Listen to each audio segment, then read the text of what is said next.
Selamat pagi teman-teman semuanya. Kenalin gua Sagara. Kayaknya aku aja ya. Kenalin aku Sagara. Ya kenalan dulu ya. Jadi untuk menemani, entah kalian dengar ini di pagi hari, di siang hari mungkin pas istirahat, atau di sore hari mungkin lagi ngopi, atau di malam hari sembari baring-baring ya. Jadi kita mau ngobrol-ngobrol aja. Hari ini kita mau bahas tentang definisi sukses yang menipu gitu ya. Jadi sukses itu apa sih gitu kan ya, sampai kita semua sekarang ini juga ya pastinya punya POV-nya masing-masing kan ya, sudut pandang, punya faktor-faktornya, punya pemikiran-pemikirannya sendiri tentang sukses itu kan. Dunia bilang kalau kita nggak lari, kita ketinggalan.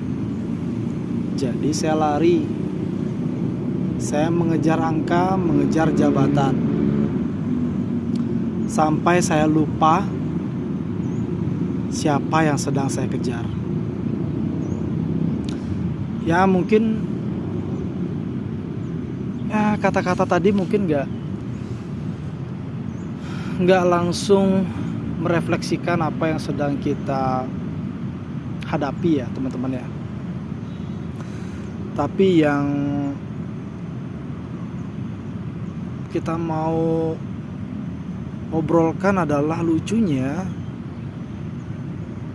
ketika mungkin teman-teman sekarang ini mungkin ada yang sudah sukses gitu ya, di puncak gedung gitu ya, berdiri di puncak gedung, terus udaranya terasa tipis gitu ya, rumah makin besar tapi meja makan makin sepi, sudah punya segalanya mungkin untuk hidup, tapi justru ada mungkin yang kehilangan kehidupan itu sendiri ya. Ya, sampai suatu pagi kita berhenti. Tapi bukan karena sampai, tapi karena lelah. Mungkin ada yang sering bengong di teras gitu ya, atau di tepi danau, atau dimanapun tempat teman-teman sering sendirian, merasa ingin sendiri gitu ya. Terus kemudian tiba-tiba menyadari sesuatu bahwa sukses bukan tentang seberapa banyak yang kita genggam, tapi seberapa dalam kita mampu merasakan apa yang sudah ada. Cuma kan gak segampang itu ya. Ya aku aja baru habis antar anak sekolah, satu masih TK, satu SD kelas 1, itu jam jemputnya beda. Jarak rumah sama sekolah lumayan sekitar 45 menit, belum lagi macet kan. Terus setelah itu belum lagi sekarang udah ada kerjaan luntang-lantung. Ya pengen curhat aja sih teman-teman ya. Jadi biar ya mungkin teman-teman tahu ada banyak berita bunuh diri, gantung diri, terus depresi, ngobat dan segala macam. Ya ujung-ujungnya sih laki perlu cerita ya. Cuma karena mungkin nggak tahu kemana cerita, jadi mudah-mudahan channel ini bisa apa ya? Ya memberi wadah lah. Setidaknya teman-teman ada tempat walaupun mungkin belum mau cerita gitu. It's okay, nggak apa-apa. Dengerin ocehanku aja gak jelas ini gitu kan ya. Nah, oke, jadi gimana caranya kita lebih apa ya? Aku sih sadar bahwa ya memang mimpi harus dikejar ya setinggi langit sebesar-besarnya gitu kan ya. Tapi mungkin ada part awal dan part akhir yang nggak disebutin. Yang pertama, ini menurutku ya, kembali lagi menurutku, banyak literasi di luar sana ya. Nanti teman-teman silakan di identify sendiri ya. Sebelum menggapai cita-cita setinggi langit, yang pasti kita harus persiapkan diri dulu ya teman-teman ya. Kematangan mental,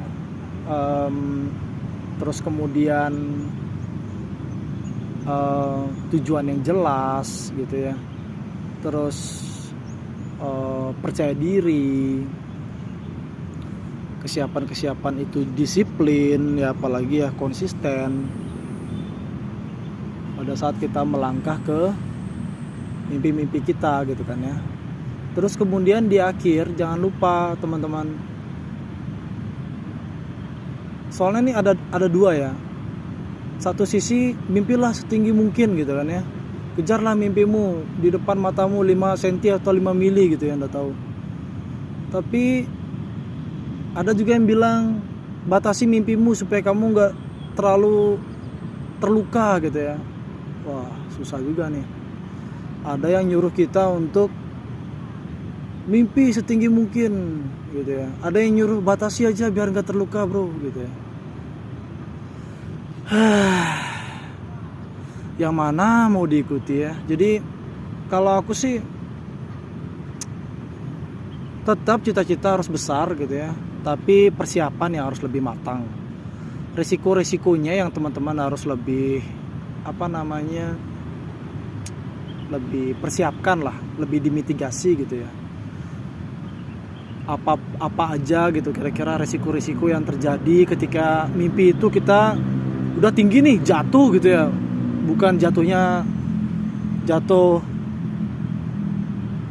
gimana ya, maksudnya jatuhnya tuh terguling-guling gitu, habis itu terbentur batu berkali-kali gitu. Anggap teman-teman simulasinya tuh di gunung gitu ya, udah ke puncak, baru lagi satu langkah aja mau ke puncak, lagi satu step itu langsung wah terjungkir terbalik gitu ya, terhantam batu dadar gitu ya.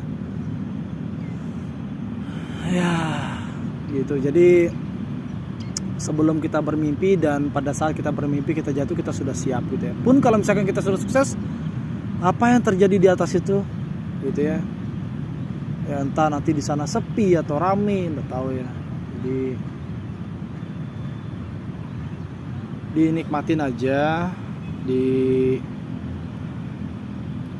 dijalani setiap harinya dengan gembira. Nah itu poin yang agak sulit sih ya. Mungkin nanti kita bahas ya, gimana susahnya membalancekan antara apa yang kita suka dengan tuntutan pekerjaan yang semakin random ini ya. Itu mungkin nanti kita bahas di episode selanjutnya ya. Jadi aku pengen ngajak teman-teman semuanya yang sekarang ini sedang berlari kencang, boleh kok, istilahnya kalau kita lagi running gitu ya, boleh kok jalan sebentar gitu ya, tarik nafas lagi. Mungkin yang belum pernah ngelihat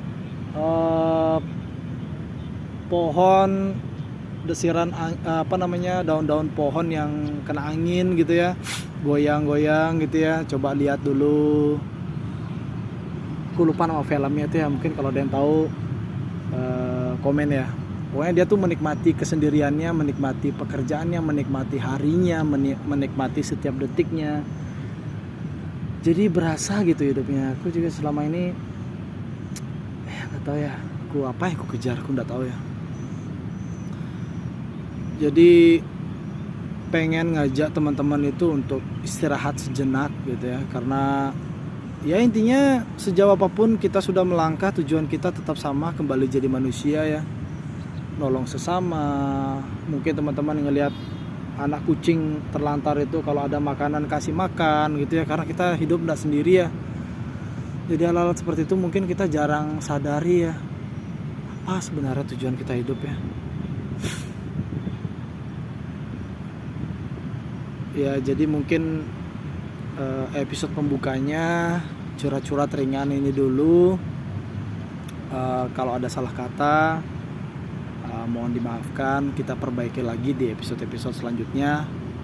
Mohon permaklumannya karena pertama kali ya buat konten kayak gini. Semoga teman-teman suka. Kalau ada yang relate, komen juga. Intinya kamu gak sendirian. Dunia ini sudah terlalu cepat untuk kita bisa menikmati hidup dengan indah ya teman-teman ya. Thank you, sampai jumpa teman-teman.